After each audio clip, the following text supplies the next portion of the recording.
Je vais te raconter l'histoire de Vladimir Poutine. Normalement, tu vois qui c'est. Bah déjà parce que c'est le président de la Russie, mais aussi parce que c'est une usine à mèmes, genre celui-là.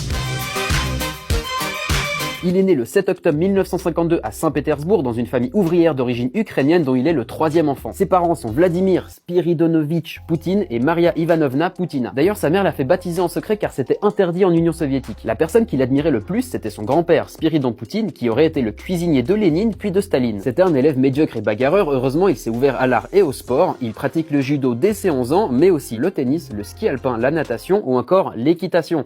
Ouais, voilà, celle-là. Il obtient un diplôme de droit en 1975, il parle pas très bien anglais, par contre il parle couramment l'allemand. Un jour, il reçoit un coup de fil à la maison d'un gars qui lui donne un rendez-vous dans les couloirs de l'université, et cet homme lui proposa de travailler pour les services secrets russes. Au calme. À 23 ans, Vladimir devient donc espion, et en 1991, le maire de Saint-Pétersbourg, Anatoly Sobchak, qui était son ancien professeur de droit, lui propose de rejoindre un poste au sein de la mairie. Il met donc un pied dans la politique, et à partir de là, ça va aller super vite. Il va petit à petit gravir des échelons et prendre de l'importance dans le milieu, jusqu'en 1999, où il est nommé Premier ministre. Donc là, ça rigole plus. Ça, c'est grâce à Boris Eltsine, qui était à ce moment-là le président de la Russie. Le problème, c'est que Boris, il est fatigué, il est alcoolique et atteint d'une maladie. Il démissionne donc de sa fonction de président le 31 décembre 1999. Le problème, c'est qu'il faut trouver quelqu'un pour le remplacer en attendant une nouvelle élection. Vladimir Poutine. En mars 2000, Poutine est officiellement élu président dès le premier tour avec 52% de vote en sa faveur. Dis-toi que là, il est devenu président alors qu'il est presque pas connu, quoi. Son mandat présidentiel prend fin en 2004, sauf qu'il est réélu à la tête du pays avec 71% des votes. En 2008, son deuxième mandat prend fin et Vladimir ne peut pas se présenter pour un troisième mandat. C'est le premier ministre Dmitri Medvedev qui prend sa place avec le soutien de Poutine. Et Dmitri Medvedev,